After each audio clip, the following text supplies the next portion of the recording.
Halo semuanya, Shalom. Selamat datang di channel YouTube PMKO Philadelphia MIPA Farmasi Universitas Hasanuddin. Tentunya pada rindukan untuk bisa melakukan ibadah bersama, baik itu di gereja maupun lewat persekutuan atau jam doa yang biasa kita laksanakan di rumah persekutuan atau yang biasa kita singkat ruper ya. Nah, oleh karena itu YouTube PMKO ini hadir sebagai salah satu media untuk bisa mengobati kerinduan teman-teman untuk kita bisa sharing kebenaran firman Tuhan.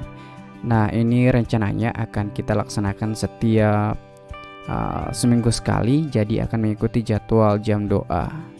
Nah, di video pertama ini kita akan bahas soal bagaimana sih harusnya sikap kita sebagai anak-anak Tuhan menanggapi adanya wabah virus corona ini, tentunya berdasarkan kebenaran firman Tuhan ya. Namun sebelum itu teman-teman akan lihat tanda pause yang ada di layar HP teman-teman. Jadi silakan di pause dulu videonya. Kita ambil waktu sejenak untuk berdoa secara pribadi sebelum kita masuk dalam sharing kita bersama. Oke, kali ini kita akan buka kebenaran firman Tuhan dari Lukas 4 ayat pertama sampai ayatnya yang ke-13. Lukas 4 ayat yang pertama sampai ayatnya yang ke-13. Silakan teman-teman buka. Kita mulai. Pencobaan di padang gurun. Yesus yang penuh dengan Roh Kudus kembali dari Sungai Yordan, lalu dibawa oleh Roh Kudus ke padang gurun. Di situ ia tinggal 40 hari lamanya dan dicobai iblis. Selama di situ ia tidak makan apa-apa, dan sesudah waktu itu ia lapar. Lalu berkatalah iblis kepadanya, "Jika engkau anak Allah, suruhlah batu ini menjadi roti." Jawab Yesus kepadanya, "Ada tertulis, manusia hidup bukan dari roti saja." Kemudian ia membawa Yesus ke suatu tempat yang tinggi, dan dalam sekejap mata ia memperlihatkan kepadanya semua kerajaan dunia. Kata iblis kepadanya, "Segala sesuatu itu serta kemuliaannya akan kuberikan kepadamu, sebab semuanya itu telah diserahkan kepadaku dan akan memberikannya kepada siapa saja yang kukehendaki. Jadi jikalau engkau menyembah aku, seluruhnya itu akan menjadi milikmu." Tetapi Yesus berkata kepadanya, "Ada tertulis, engkau harus menyembah Tuhan Allahmu, dan hanya kepada Dia sajalah engkau berbakti." Kemudian ia membawa Yesus ke Yerusalem dan menempatkan Dia di bubungan bait Allah. Lalu berkata kepadanya, "Jika engkau anak Allah, jatuhkanlah dirimu dari sini ke bawah. Sebab ada tertulis, mengenai engkau ia akan memberitakan malaikat-malaikatnya untuk melindungi engkau, dan mereka akan menatang engkau di atas tangannya, supaya kakimu jangan terantuk kepada batu." Yesus menjawab katanya, "Ada firman, jangan engkau mencobai Tuhan Allahmu." Sesudah iblis mengakhiri semua pencobaan itu, ia mundur daripadanya dan menunggu waktu yang baik. Oke, bagian firman Tuhan yang kita baca kali ini itu kondisinya hampir sama dengan yang sekarang ya. Ini kondisi di mana Tuhan Yesus itu dicobai di padang gurun pada saat akan memulai pekerjaannya memberitakan kabar baik di sekitar wilayah Timur Tengah waktu itu. Nah, kalau kita perhatikan di sini ada 3 hal penting yang akan kita garis bawahi. Nah, yang pertama itu di ayatnya yang ketiga dan keempat. Di ayat 3 dikatakan bahwa lalu berkatalah iblis kepadanya, "Jika engkau anak Allah, suruhlah batu ini menjadi roti." Nah, kondisi ini di mana Yesus itu sangat kelaparan, dan di padang gurun itu hanya ada batu, dan iblis datang untuk mencoba Yesus mengubah batu itu menjadi roti.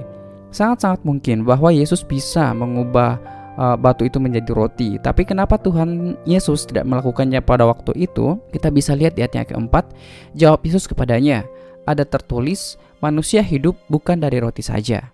Pada bagian Injil yang lain dikatakan bahwa manusia bukan hidup dari roti saja, melainkan setiap firman yang keluar dari mulut Allah. Nah, kondisi ini sangat-sangat identik dengan keadaan-keadaan yang kita alami sekarang, di mana kita kadang-kadang terlalu fokus sama kebutuhan jasmani kita. Nah, pada bagian yang pertama ini mengajarkan kita untuk tidak terlalu mengkhawatirkan jasmani kita. Bukan berarti bahwa kita tidak boleh memikirkan jasmani, tapi jangan sampai kita hanya fokus pada jasmani itu saja. Ketika wabah virus corona mulai mewabah di Indonesia, itu panic buying atau orang-orang yang belanja dalam jumlah besar itu sangat-sangat banyak gitu. Bahkan ada yang membeli sampai berkarton-karton mie instan. Nah, di sini kita bisa lihat bahwa Tuhan tidak menyukai itu. Bukan berarti bahwa Tuhan tidak menyukai bahwa kalau kita membeli untuk secukupnya ya, tapi Tuhan tidak menyukai kita untuk terlalu khawatir dengan kehidupan kita, bahkan sampai panic buying yang bisa membuat kita egois dan tidak mengingat orang lain gitu. Kita terlalu fokus sama keadaan kita sehingga kita lupa bahwa ada Tuhan yang bisa mengatur semuanya. Kita lupa berdoa, kita lupa untuk meminta petunjuk sama Tuhan di tengah wabah yang ada sekarang ini, yang membuat kita menjadi salah langkah gitu. Kita fokus untuk membeli sana sini, membeli bukan hanya kebutuhan pokok, tapi membeli segala macam perlengkapan yang bisa menaikkan daya tahan tubuh kita, seperti misalnya jahe atau vitamin, madu.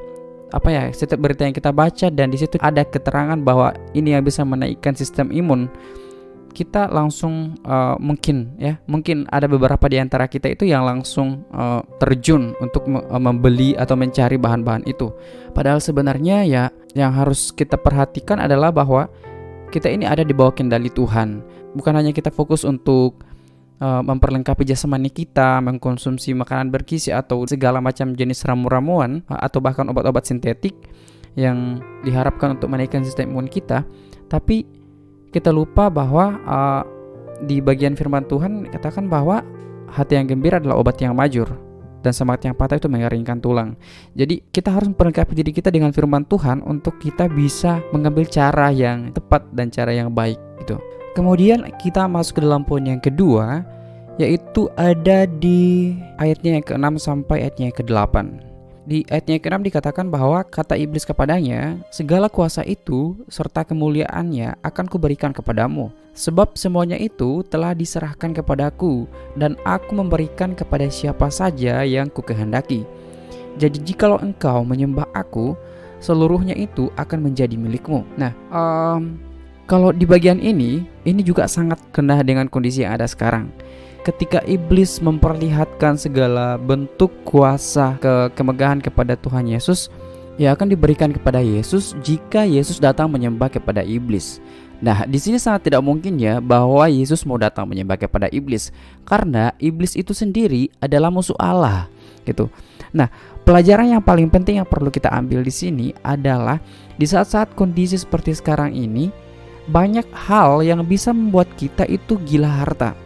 Kenapa? Karena misalnya ya, contoh kecilnya adalah hand sanitizer ya.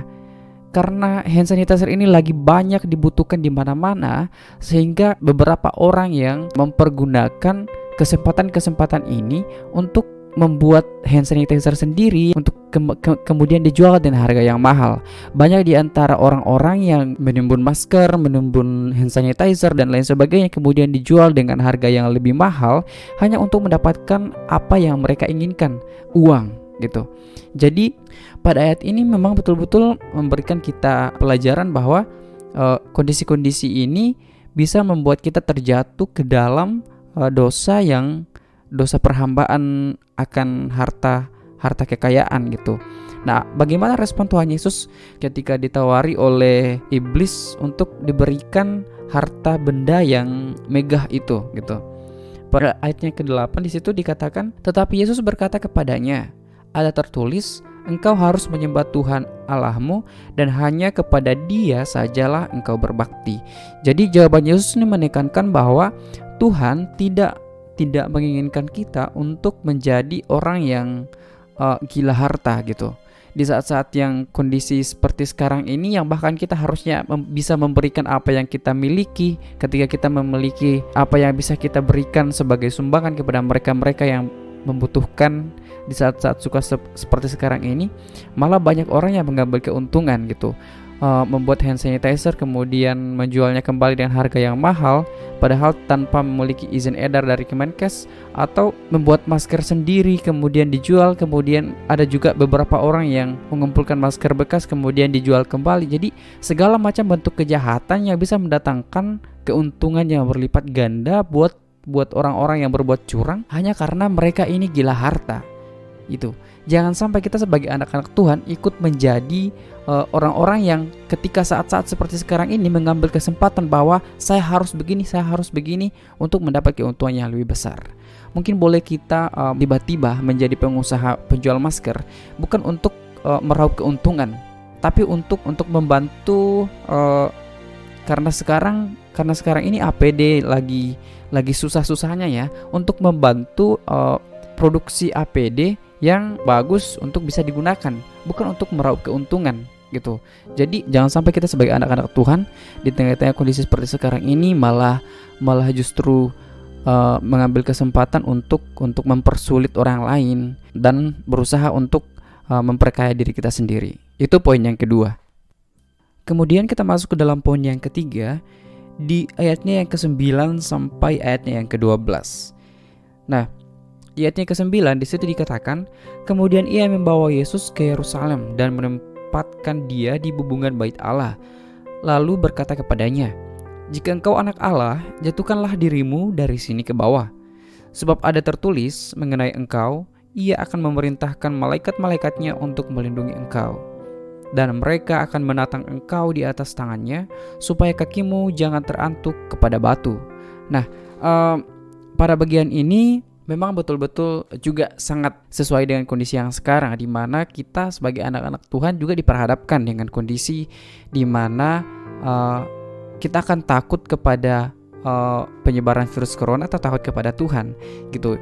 Bahkan ada beberapa video yang beredar yang mengatakan bahwa jangan takut keluar, jangan takut beribadah, jangan takut pergi ke gereja karena Tuhan tidak akan mendatangkan virus corona itu kepada anak-anak Tuhan. Apakah memang betul-betul seperti itu gitu? Apakah memang Tuhan tidak mengizinkan itu terjadi pada setiap anak-anaknya? Nah, kalau kita melihat pada ayatnya yang ke-9 sampai ayatnya ke-11 itu, iblis ketika mencobai Tuhan Yesus pada saat itu mengatakan bahwa terjunlah dari situ, Tuhan akan menolongmu gitu. Nah, kita lihat respon Tuhan Yesus pada ayat yang ke-12.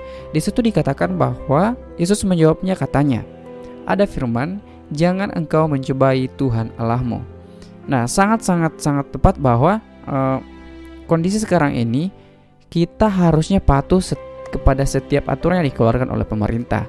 Jangan karena kita adalah orang yang percaya kepada Tuhan sehingga kita mengandalkan adanya mujizat Tuhan bahwa wabah itu tidak akan mengenah kita, sama seperti tulah ke-10 melanda orang-orang Mesir tentang kematian anak sulung manusia dan binatang pada waktu Musa minta izin untuk keluar dari tanah Mesir.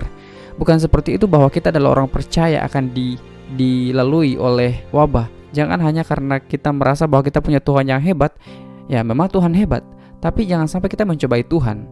Ketika kita malah masih terus mengadakan ibadah di gereja, masih tetap mengadakan kumpulan dengan alasan bahwa Tuhan selalu hadir gitu, yang akhirnya membuat kita malah ketika mungkin wabah itu akan kena ke kita, kena ke orang-orang yang mengadakan ibadah, itu bahkan bisa membuat mereka sakit hati kepada Tuhan.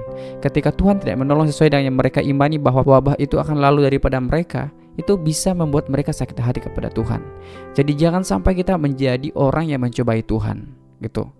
Jadi mari teman-teman, 3 poin ini bahwa kita tetap harus terus menyerahkannya kepada Tuhan, tidak hanya fokus untuk kebutuhan jasmani kita, tapi kita harus juga memperhatikan kebutuhan rohani kita untuk bisa mengarahkan kita, memberikan kita jalan-jalan yang tepat yang perlu kita ambil di masa-masa sulit seperti sekarang ini. Kemudian poin yang kedua adalah jangan sampai kondisi-kondisi sekarang ini malah membuat kita melihat banyak keuntungan, melihat mengambil kesempatan dalam kesempitan lah istilahnya gitu. Kemudian jangan sampai kita juga menjadi orang-orang yang beriman kepada Tuhan tapi beriman tanpa didasari dengan perbuatan kita juga gitu.